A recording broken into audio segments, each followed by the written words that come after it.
Buenas noches a todos. Tengo el gusto de presentar esta que es la segunda actividad científica organizada por el Grupo de Trabajo de Colestasis Neonatal.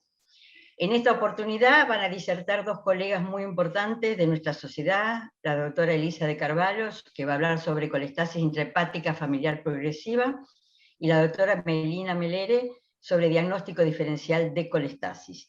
Voy a realizar la presentación de las profesionales para que luego puedan desarrollar las respectivas disertaciones. En primer lugar, va a hablar la doctora Melina Melere, que va a exponer el tema que ya dije sobre diagnóstico diferencial de las colestasis. Es médica gastroenterologista pediátrica y coordinadora clínica del Servicio de Trasplante Hepático Infantil del Hospital da Criança Santo Antônio do Complexo Santa Casa de Misericordia de Porto Alegre, Río Grande del Sur. Luego, a continuación, va a exponer la doctora Elisa de Carvalho, que es doctora y maestra en Ciencias de la Salud, especialista en Pediatría y Gastroenterología Pediátrica por la Sociedad Brasileira de Pediatría, jefe de servicio de gastrohepato del Hospital da Criança de Brasilia y directora clínica del mismo hospital. Además, profesora del Centro Universitario de Brasilia y miembro del Departamento de Gastroenterología de la Sociedad Brasileira de Pediatría. Al finalizar las dos exposiciones, se va a haber lugar para las preguntas, las cuales la pueden vehiculizar a través del chat, por escrito o oralmente. Bueno, adelante, doctora Melina, en primer lugar.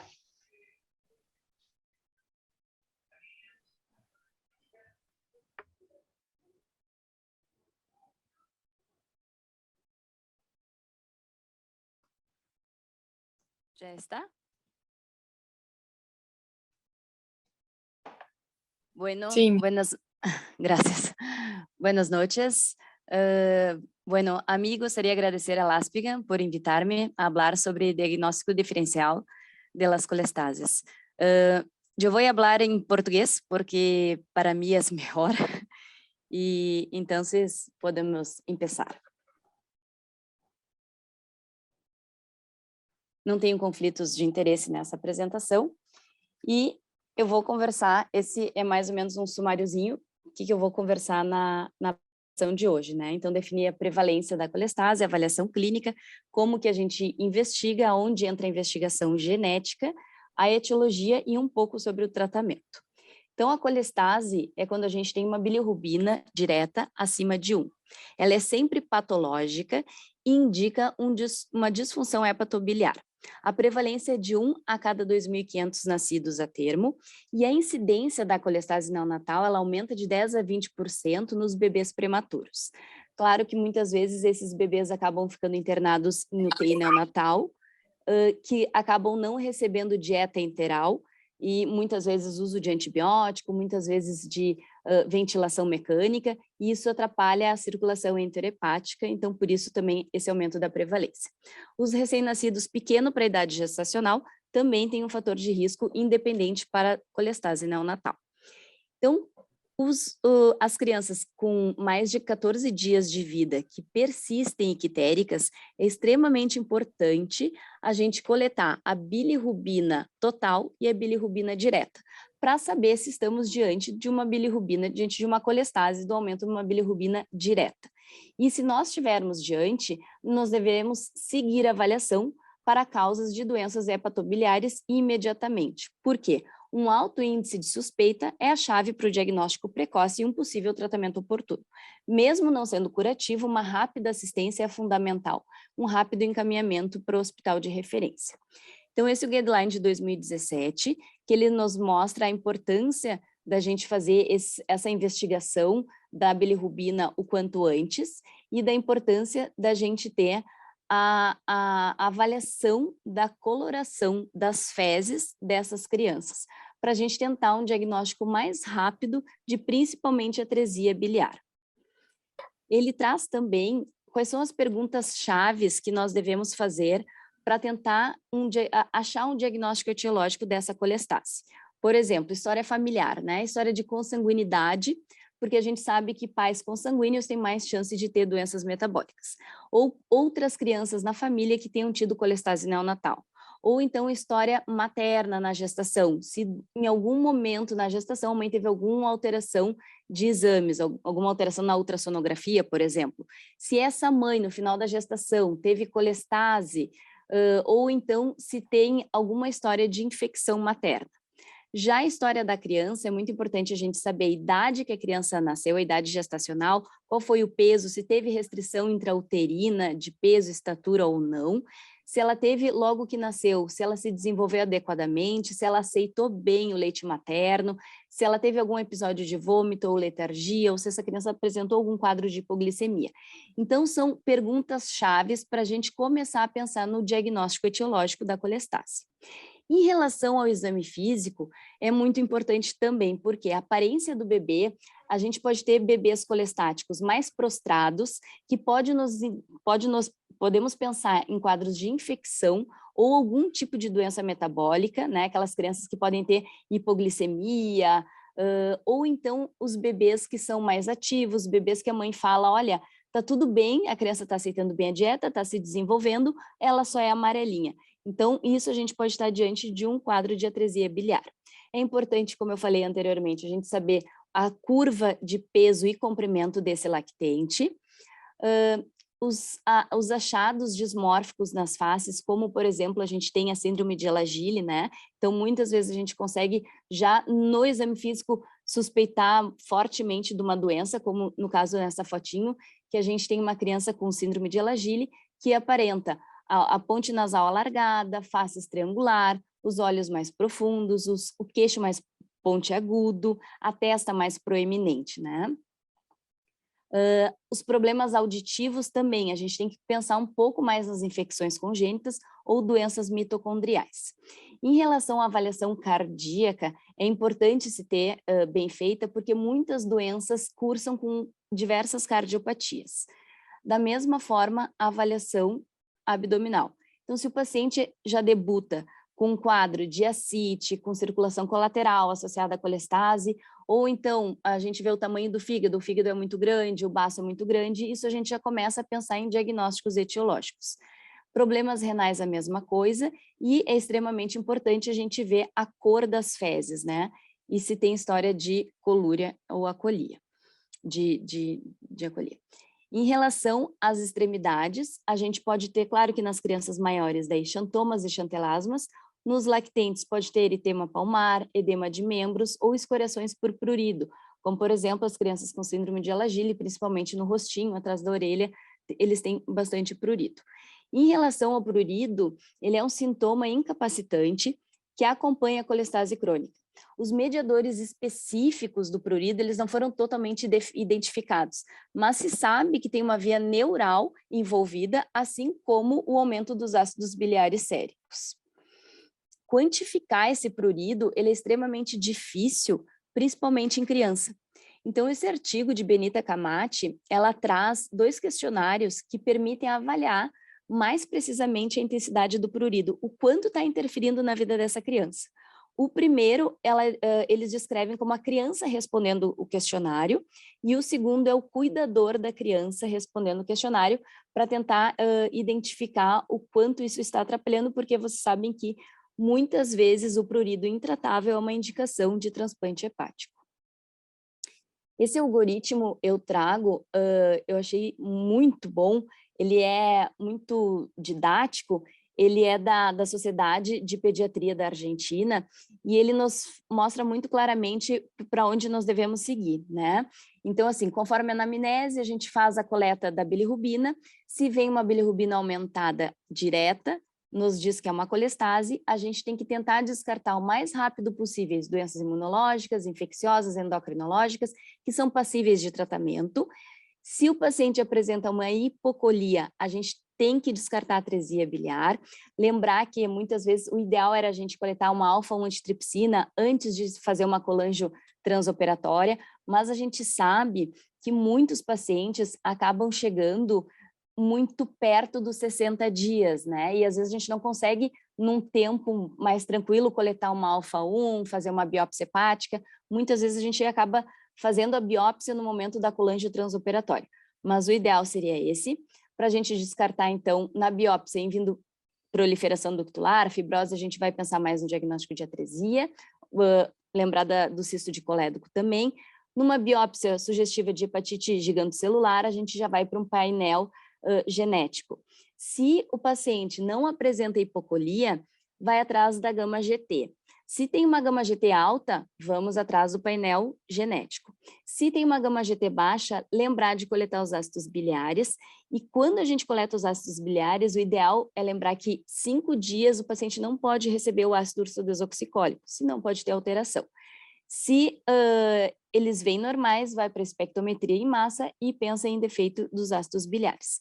Se a gama-GT vem baixa, os ácidos biliares baixos, a gente vai de novo para o painel genético. Então, esse algoritmo eu acho muito interessante, muito prático da gente ter por perto, né?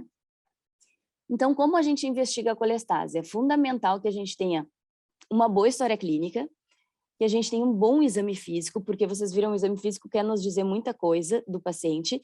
Os exames laboratoriais, a AST, a ALT, gama-GT, fosfatase alcalina, as bilirrubinas, né? Uma ultrassonografia com Doppler. O ideal é que a gente treine um ecografista para que nos ajude principalmente nesse diagnóstico, nessa investigação. A gente sabe que ele é operador dependente, mas de repente cada serviço treina alguém para ajudar no diagnóstico, né, que é bem importante. A cintilografia, que não é todo local que tem ainda. A colangio... Opa, deixa eu só ver que eu mexi aqui. A colangiografia transoperatória, que vai nos dar o diagnóstico de atresia, e a biópsia hepática. E aonde que entra a genética, né? Então, o papel do sequenciamento da próxima geração na investigação da colestase, né? Ele cada vez é mais importante na investigação da colestase neonatal. Ele permite um diagnóstico molecular do recém-nascido com colestase de causa ainda indeterminada.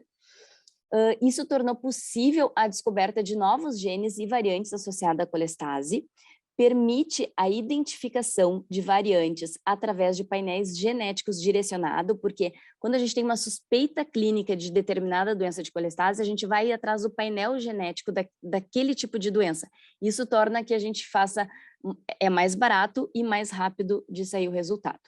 Então, facilitou a paralelização em massa das reações de sequenciamento, aumentando significativamente a quantidade de DNA que pode ser sequenciado, e tem apresentado os novos desafios diagnósticos, como a interpretação de variantes genéticas heterozigóticas. Geralmente, deve-se ter 2 alelos afetados para desenvolver a doença. Alterações heterozigóticas em certos genes pode predispor a doença colestática em 3 situações. Uma, se as variantes das funções simples, elas podem resultar na formação de um produto gênico alterado com uma nova função molecular ou podem alterar o padrão de expressão gênica. Ou, uma variante patogênica heterozigótica pode exercer um efeito negativo dominante onde o produto gênico alterado interfere com a função do produto gênico selvagem. Ou ainda, uma variante heterozigótica pode levar à haploinsuficiência, onde a dosagem do produto gênico normal não é o suficiente para sustentar um fenótipo normal. Então, uma alteração, apenas um gene alterado pode nos dar o fenótipo de doença nessas 3 condições. Lembrando que o uso dos testes genéticos precocemente ou sem uma seleção pode dar origem a informações desnecessárias ou complicar cada vez no diagnóstico, porque não é todo paciente que chega colestático que a gente tem que pedir o painel genético. A gente tem que ter uma suspeita clínica e aí tentar direcionar qual que é o painel que a gente vai querer usar. Esse slide eu trago para mostrar que em 1970, a principal etiologia das doenças colestáticas era idiopática, né? E com o passar do tempo, a gente vê que nos anos atuais, a etiologia de colestase neonatal idiopática caiu para 10%. Isso graças à melhoria da parte genética, com certeza. E a atresia biliar fica em torno de 25% ainda, né? Em relação, então, à etiologia, a gente vai falar, então, sobre as obstruções anatômicas do ducto biliar. a hepatite neonatal, né, que pode ser as virais, bacterianas, sepsis, desordens metabólicas ou autoimune, desordens cardiovasculares ou hipóxicas isquêmicas, a colestase neonatal transitória, como, por exemplo, aquele recém-nascido que fica em UTI neonatal, em uso de nutrição parenteral, que pega infecção, que não tem circulação enterohepática, e as síndromes genéticas. Esse trabalho, ele é um trabalho da Coreia do Sul, publicado em 2022, é um estudo retrospectivo, onde o objetivo deles era ver os fatores de risco que influenciaram para o óbito nas crianças colestáticas no primeiro ano de vida. Mas o que eu trago aqui para vocês é mais a parte das características etiológicas, né? Então, de 4.028 crianças colestáticas, 425 foram a óbito, os que sobreviveram, 2.321 resolveram a colestase, e dos pacientes que tiveram colestase crônica, 85% o diagnóstico era atresia biliar. Então, a maioria deles era de atresia e hepatite neonatal, e eles viram que as variáveis que eles tiveram com um RNI alterado, uma PCR aumentada, AST elevado, bilirrubina direta elevada, creatinina elevada e plaquetas baixas e albuminas baixas, eles relacionaram ao maior risco de mortalidade. Em relação à atresia biliar, bom, ela é a causa identificável mais frequente da icterícia obstrutiva nos primeiros 3 meses de vida. A etiologia dela é desconhecida e as teorias patogênicas incluem contribuições genéticas, infecções virais, toxinas, inflamações crônicas ou lesão do ducto biliar mediada por autoimunidade. E a gente sabe que o diagnóstico da atresia é muito importante para otimizar a resposta à portoenterostomia. Nos grandes centros de referência, a cirurgia de Kasai, feita antes dos 60 dias de vida, nos dá 70% de fluxo, de restabelecer o fluxo biliar desses pacientes. Já quando esse tempo passa dos 90 dias de vida, cai para 25% dos pacientes que terão esse fluxo biliar restabelecido. A gente sabe que nenhum método diagnóstico apresenta uma acurácia de 100% da atresia. Em relação às outras obstruções anatômicas do ducto biliar, a gente tem o cisto de colédoco. Então, é visto pela ultrassonografia, né? Os ductos biliares, eles são tipicamente dilatados ou císticos. A vesícula biliar, ela não é atrésica, mas lembrar que tem cisto de colédoco que pode coincidir com a atresia biliar. Essa é uma foto de um paciente que chegou com um quadro de colestase, nós fizemos a ultrassonografia e foi diagnosticado o cisto de colédoco. O paciente foi operado e ficou muito bem. Outra causa é colelitíase.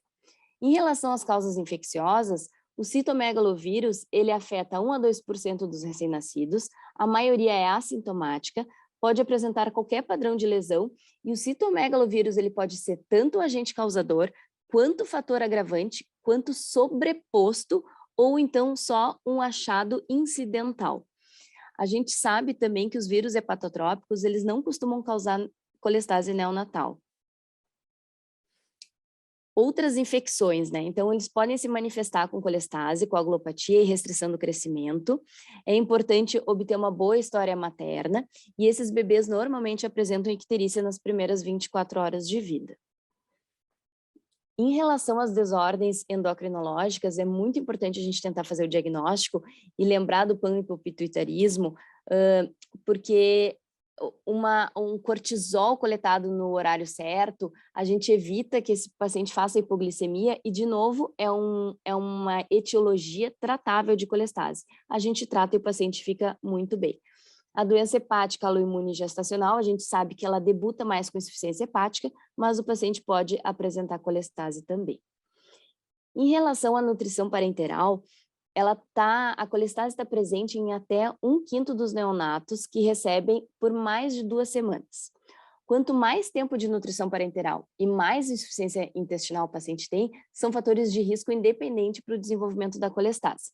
E quando esse paciente apresenta uma bilirrubina total acima de 1,2, a gente já deve assinar um sinalzinho de alerta, porque nesse paciente ou a gente troca a emulsão lipídica para um SMOF, ou diminui os lipídios para 1, Ou então, se a bilirrubina total continua acima de 5,8 por 2 a 4 semanas, a gente tem grande chance de estabelecer uma lesão hepática, que pode inclusive levar à progressão de doença grave.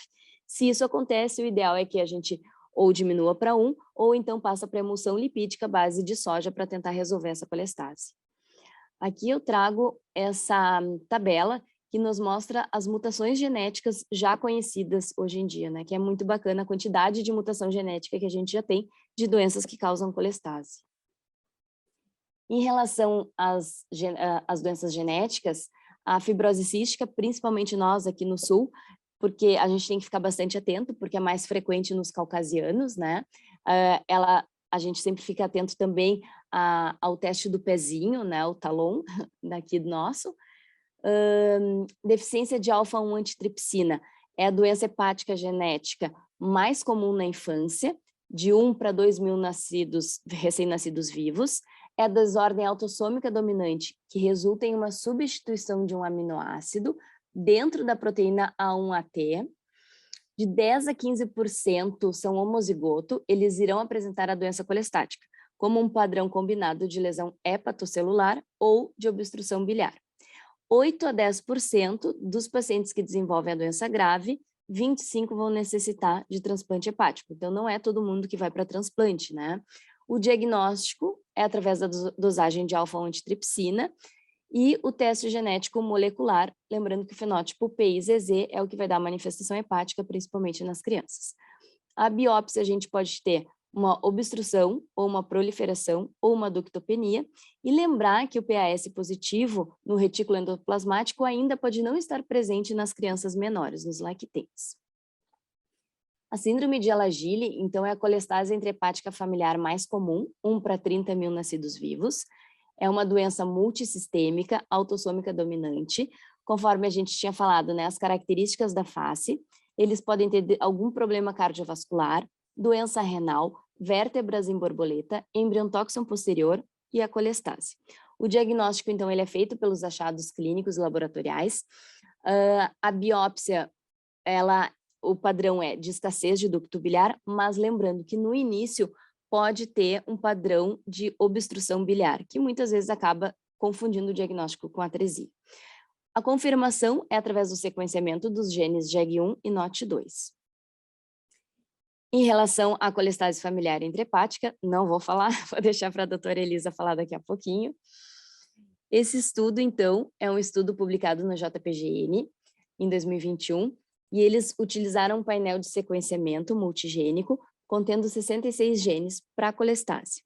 Os resultados dos 2.171 indivíduos, 57 tinham menos de 1 ano de idade. Eles viram 32 variantes genéticas que foram identificadas que causavam colestase. 12% chegaram a um diagnóstico.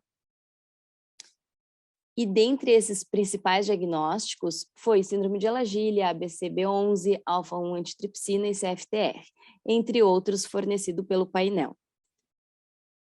Esse outro estudo, publicado em 2019, ele é um estudo observacional que avaliaram um protocolo diagnóstico de colestase neonatal em crianças menores de 1 ano de idade com colestase mais de 6 semanas.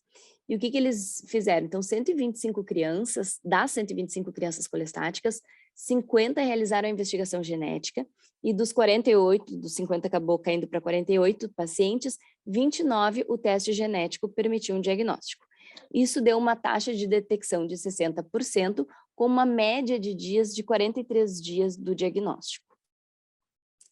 Em relação ao tratamento, né, da colestase, o estágio inicial, a gente tem que tentar identificar a etiologia da colestase o mais rápido possível, principalmente as doenças que são tratáveis, né? Ou doenças autoimunes, ou doenças infecciosas, ou então doenças cirúrgicas. Então, por isso a importância de muitas vezes encaminhar para um centro de referência.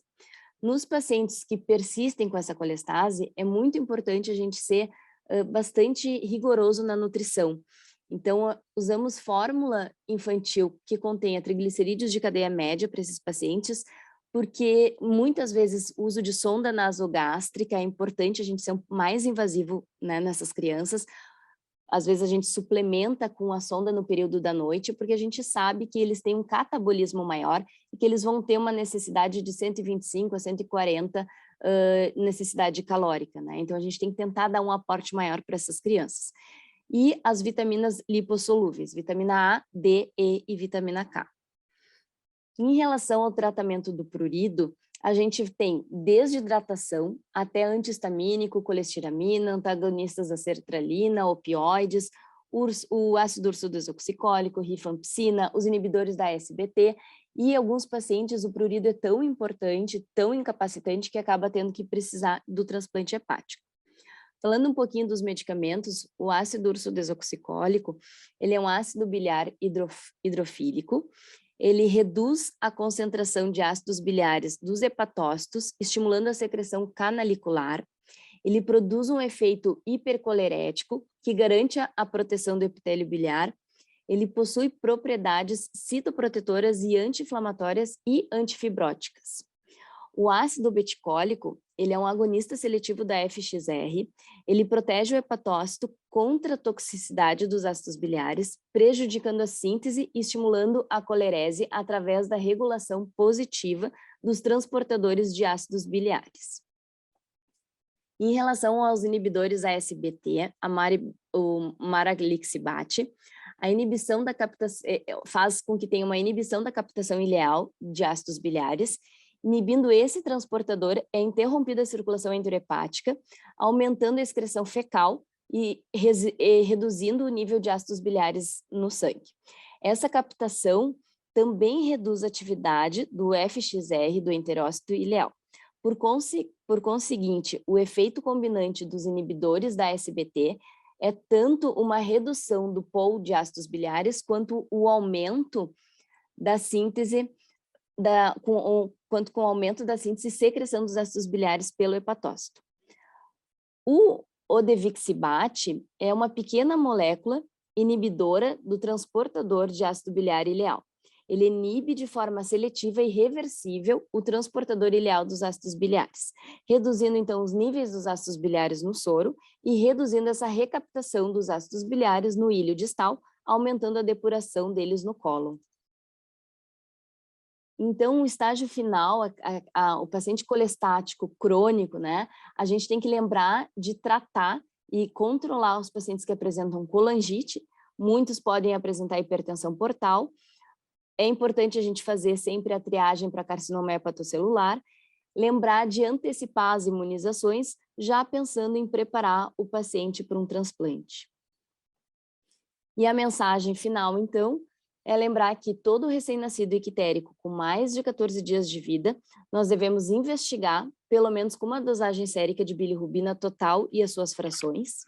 O lactente com colestase, a gente tem que excluir o mais rápido possível as causas passíveis de serem tratadas ou controladas.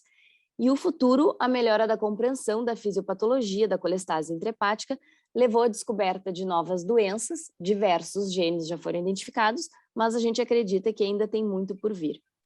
Obrigada. Muchas gracias, Melina. Le damos paso ahora a la querida Elisa de Carvalho, con su exposición.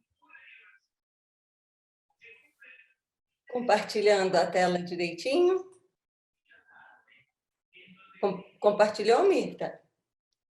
¿Cómo? La Sí, apresentação, está tudo bem? Sí, se ve perfecto, sí. Certo. Então, boa noite a todos. Inicialmente, eu gostaria de agradecer a diretoria da LASP, especialmente o Dr. Spolidoro e o Dr. Rodrigo Vasques, o apoio para o Working Group de Colestase e para todo o grupo de hepato, então, que tem como diretora a doutora Gilda, e o Working Group, o Dr. Jorge Bezerra, a doutora Mirta e eu, que estamos coordenando, então, essas apresentações. E dando continuidade, nós vamos abordar a colestase intrahepática familiar, que é um tema importante, pois pode se associar à alta morbidade, é responsável por 10 a 15% dos casos de colestase neonatal, 10 a 15% do transplante hepático realizado em crianças. inclui doenças como errinato do metabolismo dos sais biliares, deficiência de alfa-1, síndrome de Alagille, a colestase intrahepática benigna recorrente e a colestase intrahepática familiar progressiva. E é importante também porque representa uma importante área de evolução dos conhecimentos dentro da hepatologia. Como a Melina mostrou, aqui na década de 70, 65% dos casos de colestase neonatal ficavam como causas idiopáticas, sem uma etiologia definida. E aqui a grande evolução do conhecimento, então, ocorreu nas doenças metabólicas e nas colestases familiares. E a atresia continuou responsável por 1/4 desses pacientes.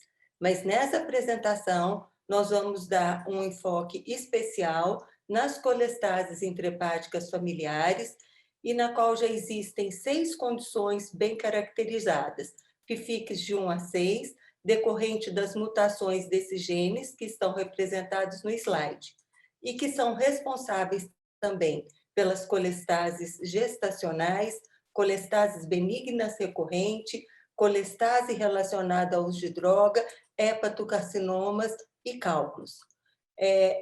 Dessas patologias, a colestase intrahepática familiar progressiva e a benigna recorrente são decorrentes de mutações e são doenças autossômicas recessivas, enquanto a gestacional, a induzida por droga e os cálculos são autossômicas dominantes. E o objetivo dessa apresentação, então, são fazer uma revisão dos PFICs, dando ênfase em diferentes mutações e suas implicações na prática clínica, enfatizando também os novos genes que estão relacionados a novas doenças.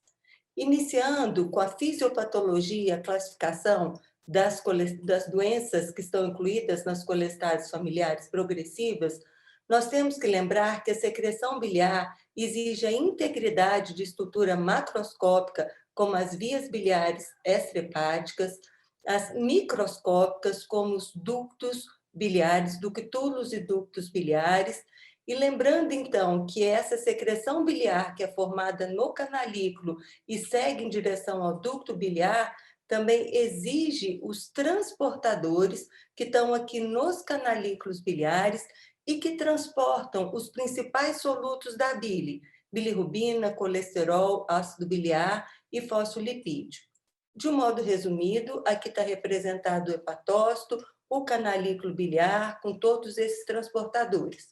E aí existe, então, o transporte da fosfatidilcerina do folheto externo para o interno, o colesterol, que é transformado em sal biliar, ele é transportado pelo BICEP do folheto interno para o externo, aqui o transporte da fosfatidilcolina pelo MDR3, também do folheto interno para o externo, e junto com o colesterol, eles formam, então, agregados polimoleculares ou as micelas. Continuando, então, a gente tem aqui um estímulo para a expressão do BICEP, mas esse BICEP, para ele funcionar, ele tem que estar bem localizado na membrana canalicular, então tem que ter um transporte pelo citoplasma, inserção do BICEP na membrana canalicular. Aí, com isso, existe a secreção do sal biliar, aqui a importância do FIC1, transportando a fosfatidilcerina, e do MDR3 com a fosfatidilcolina. Então, com isso, existe a formação das micelas, mas é importante também a função das proteínas do complexo juncional, mostrando a importância da junção densa, que é com ênfase aqui no TJP2, e aqui, então, nós enfatizamos aonde que estão os principais locais que são responsáveis pelo PFIC1, PFIC2, PFIC3, PFIC4, PFIC5 e PFIC6. O 1, o 2 e o 5 e o 6 relacionados direta ou indiretamente com a secreção do sal biliar. E baseado nesses conceitos, fica fácil nós entendermos a classificação dessas doenças colestáticas monogênicas. Algumas, então, decorrentes de alteração do transporte da membrana canalicular ou da membrana basolateral. Lembrando aqui que essas proteínas, elas têm que estar inseridas corretamente na membrana canalicular, então existem também as desordens do tráfego intracelular, o erro inato do metabolismo do sal biliar, doenças hepatocitárias, alterações aqui do citoesqueleto e da junção densas, todas essas desordens hepatocitárias, mas existem aquelas também decorrentes de alteração dos colangiócitos. E aqui entra a ductopenia, ciliopatia, a desordem dos canais dos colangiócitos. Então, começando em relação a quando pensar, como é feita a suspensão diagnóstico.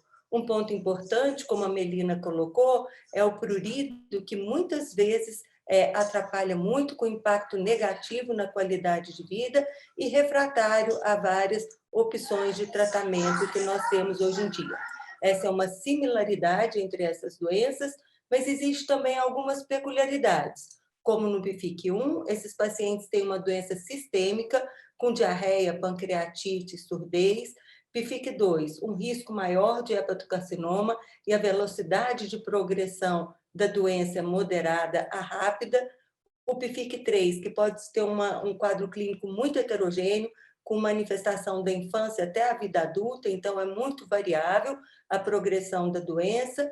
O PFIC4, que pode cursar com uma insuficiência hepática na infância e uma rápida progressão da doença hepática, e pode ter manifestações extrahepáticas também, neurológicas e respiratórias. PFIC5, uma coagulopatia independente da vitamina K, e o PFIC6, que pode estar associado a uma diarreia crônica intratável pela doença de inclusão de microvilosidades. Pós-transplante hepático, o PFIC1 e o PFIC5 podem evoluir com esteatose hepática e o PFIC2 pode ter a recorrência da doença por formação do anticorpo anti-BSEP. Então, aqui a gente tem as características clínicas que fazem a gente suspeitar e do ponto de vista laboratorial, chama atenção que apesar do prurido, cursam com gama GT normal ou baixa, com exceção do PFIC3, que tem uma gama GT alta. A alfa-fetoproteína está elevada no PFIC2, 4 e 5, e do ponto de vista histológico, são alterações inespecíficas, mas, por exemplo, no PFIC2 pode ser visto as células gigantes e no PFIC3 uma proliferação ductular. Tudo isso leva a uma suspeição diagnóstica, mas o que confirma realmente é o estudo genético. E aqui, então, nós vamos passar com alguns exemplos que esse estudo genético é importante e que pode ter repercussões clínicas a depender das diferentes mutações de um mesmo gene. Então, começando aqui com alguns exemplos em relação às doenças monogênicas decorrentes da desordem de transporte da membrana canalicular. Então, a gente tem aqui PFIC1, 2 e 3. Então, inúmeras publicações mostrando novas mutações desses genes, mas nós vamos ressaltar aqui dois estudos. O primeiro, publicado aqui em 2020, relacionado ao PFIC2, e que ele classifica as mutações do BSEP em 3 tipos. E o que ele viu foi uma influência na prática clínica, com aumento do percentual de evolução para hepatocarcinoma na mutação classificada como 3, e um melhor prognóstico em relação à sobrevida com fígado nativo na mutação classificada como BSEP1, bem como uma resposta à derivação biliar. Então, ele conclui que o tratamento do PFIC2 ele deveria ser conduzido conforme o genótipo desses pacientes. E um outro trabalho muito bonito do grupo da doutora Paloma Hara, aqui já relacionado ao PFIC3. Então, ele observou que os pacientes aqui, todos com gama GT alta, mas com curso clínico variado, pacientes que estavam assintomáticos com 15 anos e outros transplantados com 5 anos de idade, passando para aqueles com uma evolução de velocidade moderada, então pacientes com 13 anos, com uma doença hepática mais estável em relação à progressão. E o que ela observou é que, a depender da mutação, existia ainda um percentual de um transportador funcional. E aqui que ela pôde ver na biópsia. Então, a depender da mutação, aqui no caso 2, ele não tinha a expressão do transportador no canalículo, mas aqui no caso 5 ele já tinha, e ela observou, então, que a mutação com perda total da expressão do MDR3 está relacionada a uma doença hepática progressiva e refratária ao ursacol, e naqueles pacientes com atividade MDR3 entre 33% e 50%, tinham uma resposta favorável ao ursacol. Passando agora para as desordens do tráfego intracelular, então aqui nós vamos começar com a síndrome de ARC, e que ela é caracterizada, então, por uma gama-GT normal. Então, no diagnóstico diferencial dessas colestases, ela está aqui dentro daqueles pacientes que têm características sindrômicas, então, são exatamente essas alterações articulares, que junto com a colestase, o paciente também apresenta alterações renais. Mas o que chama atenção agora são as publicações de fenótipos mais leves. Então, esse é um paciente nosso, que estava sendo investigado, e o que chama atenção, como eu comentei, um prurido importante, então um menino de 2 anos com gama-GT normal, prurido intenso, mas sem outras alterações, tanto do ponto de vista renal quanto de articulações. Nós fizemos estudo genético, nossa suspeita era PFIC2, mas veio então um diagnóstico de ARC. E esses pacientes, esses novos fenótipos, foram descritos também por outros autores, e aqui eu cito 2 estudos que relataram exatamente os fenótipos mais leves e com uma evolução mais benigna do ARC. Então, continuando aqui, com essas desordens do tráfego, mutações do KIF12. Então, esse gene codifica uma proteína de microtúbulos com papel na polaridade celular. E essa mutação influencia na citocinese e depende do HNF1-beta, e que influencia na morfogênese do ducto biliar. Então, está descrito casos de colangiociliopatia, pacientes com colestase, e aqui a gama-GT é elevada, e foi descrito em 3 famílias diferentes que apresentavam um fenótipo histológico de colangite esclerosante. Agora, passando aqui, então, para desordem de citoesqueleto e das proteínas da junção densa entre as células, tem o PFIC4, que é decorrente da mutação do TJP2. Essa é uma proteína importante porque regula a integridade das junções apertadas e a passagem das moléculas entre os hepatócitos, e previne, então, o refluxo biliar. Esses casos podem ter uma rápida progressão da doença, um risco de hepatocarcinoma, podem ter sintomas neurológicos e respiratórios, e a gama-GT ela pode variar em relação à evolução do paciente. Mas essa é uma publicação que eu trouxe porque eu achei muito interessante, porque esses fenótipos, em geral, a gente relaciona com alterações genéticas. Mas este é um estudo que foi observado em pacientes com colite ulcerativa, o desenvolvimento de um fenótipo que se assemelha ao PFIC. Esses pacientes evoluíram com uma insuficiência hepática, foi feito a imunossupressão com corticoterapia, com esteroide. Eles não responderam, mas responderam bem à plasmaferese. E foi encontrado, então, um fenótipo como um anticorpo anticanalicular semelhante ao TJ, e é semelhante, então, ao que nós acabamos de descrever. Então, pacientes com injúria hepática aguda, semelhante ao PFIC, eles devem ser avaliados pela possibilidade de anticorpos anticanaliculares. E esse eu acho que é um ponto importante que a gente deve estar atento a essa possibilidade agora. Passando para um outro gene, que é a alteração no USP53, que também faz parte do complexo juncional e interage com o TJP2. Foi descrito em 3 membros de uma família, 2 irmãs e um primo. E esses pacientes apresentavam também prurido e surdez e cursaram com gama-GT normal e uma hipocalcemia. E sobre esse tema, já existe uma publicação brasileira da equipe da doutora Gilda Porta, e que publicou o caso de um paciente que tinha enzimas hepáticas elevadas, bilirrubina e também os ácidos biliares. Esse paciente evoluiu com colelitíase, foi tratado com colecistectomia, teve hemorragia intracraniana, que foi resolvida, mas foi um paciente que também tinha um prurido moderado, mas foi um paciente que evoluiu bem clinicamente. E, da mesma forma, uma outra publicação mostrou que as mutações da USP53, esses pacientes evoluem com uma colestase, mas com alterações bioquímicas leve e intermitente, mas podem ter uma fibrose hepática, mas que mostraram uma boa resposta com a rifampicina.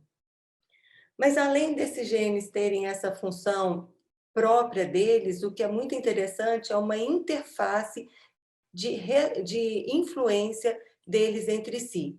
Então, é possível que tenha uma relação entre o ATP8B1, TJP2, USP53 e o LSR. Então, aqui, por exemplo, a influência do PFIC1 em relação à ruptura secundária do TJ, incluindo o TJP2. E isso pode explicar, em parte, a fisiopatologia do PFIC1, incluindo a hipercolanemia grave e ausência de inflamação hepática. E o outro ponto, que é a perda ou disfunção primária do TJP2, pode levar a 3 cenários. O primeiro, que é que os ácidos biliares secretados no espaço canalicular pelo BICEP normal podem vazar de volta para o soro dessas junções densas rompidas, resultando em hipercolanemia. A segunda, que é a TJP2B, levando a uma perda ou disfunção primária do TJP2, que levando à perda ou disfunção secundária do TP8B1, que resulta num fenótipo secundário ao PFIC2. E a TJP2C, que resulta num fenótipo se assemelha ao PFIC2. E, além disso, a perda primária da USP53 e o LSR pode induzir a um fenótipo que se assemelha à doença do TJP2. Bom, continuando aqui, a gente tem um outro gene, o LSR, que regula o desenvolvimento do fígado e cursa com colestase com gama-GT normal. Além disso, esses pacientes podem ter hipocalcemia, prurido, baixa estatura, déficit intelectual e motor.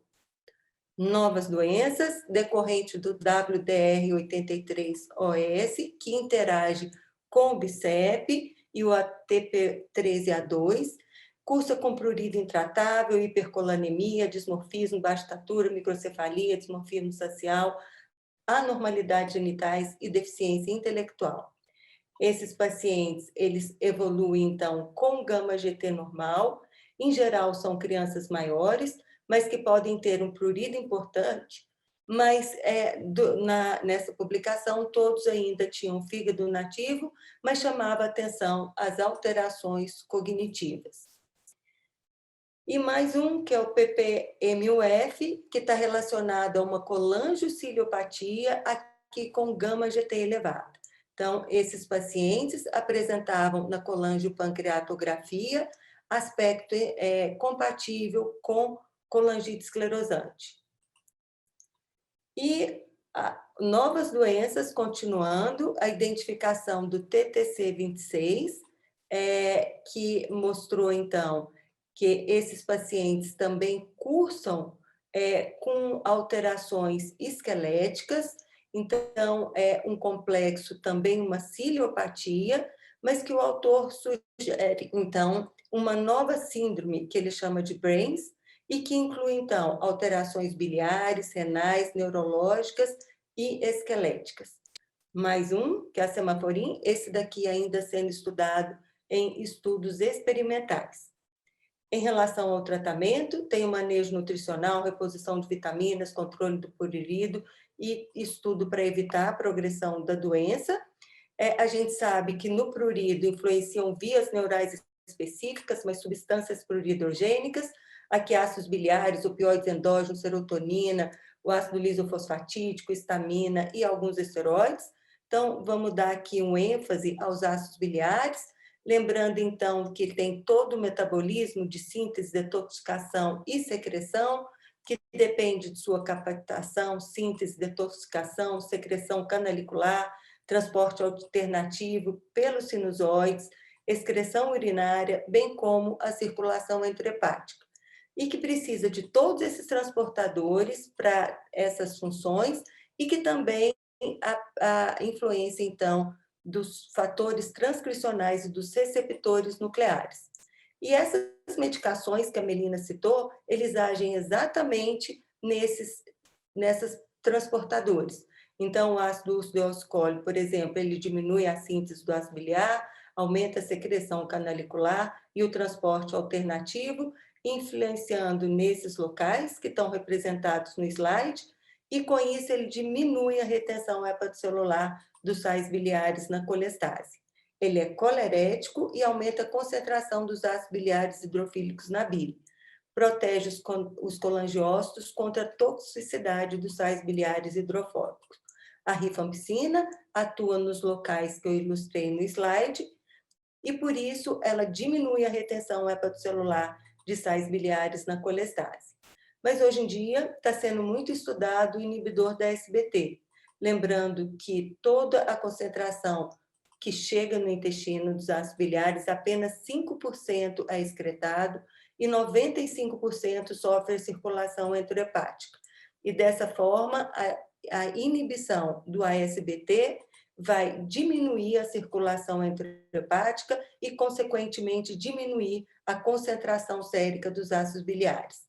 Já existem estudos, então, Melina também citou, em relação aos inibidores do ASBT, por exemplo, maralixibate no PFIC2, na síndrome de Alagille, mas existem outros também. Então, um estudo aqui com odevixibat, e aí, durante o estudo, esses pacientes que receberam, eles diminuíram muito o nível dos ácidos biliares e que foi comparado aos resultados da derivação biliar. E aí ele conclui exatamente isso, que ele reduz o nível dos ácidos biliares e, consequentemente, melhora o prurido desses pacientes.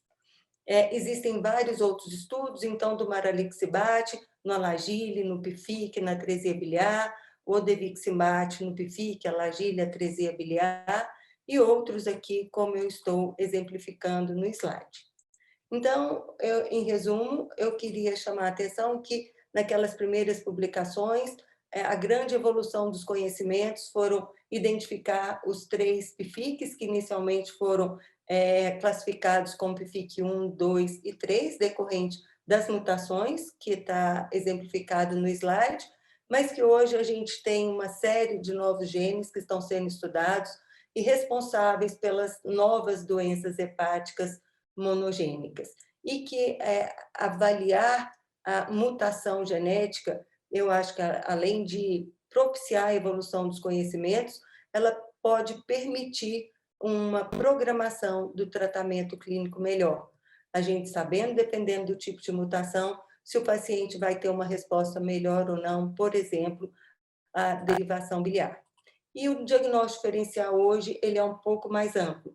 Em relação às doenças hepatocitárias, com colestase, gama-GT normal ou baixa, aqui então estão exemplificados os genes que estão relacionados aos defeitos do transporte canalicular, basolateral, do tráfego intracelular, do citoesqueleto e das junções densas, das doenças hepatocelulares e do erro inato do metabolismo dos sais biliares, e aquelas que cursam com gama-GT elevada, da mesma forma, como eu disse, no outro braço do algoritmo, mas aqui com gama-GT elevada. Mas, além das desordens hepatocitárias, a gente tem aquelas também relacionadas aos colangiócitos, então, que cursam com gama-GT normal ou baixa, gama-GT elevada, conforme está ilustrado esses diferentes genes. E eu agradeço muito a atenção, agradecendo todo o apoio, que hoje no Brasil a gente tem o grupo que nós chamamos de GEPED, que é o Grupo de Estudo em Hepatologia Pediátrica do Brasil, e em conjunto nós estamos tanto ajudando mutuamente nos diferentes serviços, na assistência desses pacientes, mas também fazendo estudos multicêntricos, e agora com essa nova oportunidade da gente expandir um pouco e não ficar só dentro das equipes de hepato do Brasil, mas com todo o apoio da LASPGA, e eu acho que com isso a gente pode tanto melhorar a assistência quanto contribuir para a evolução dos conhecimentos. Eu agradeço muito a atenção.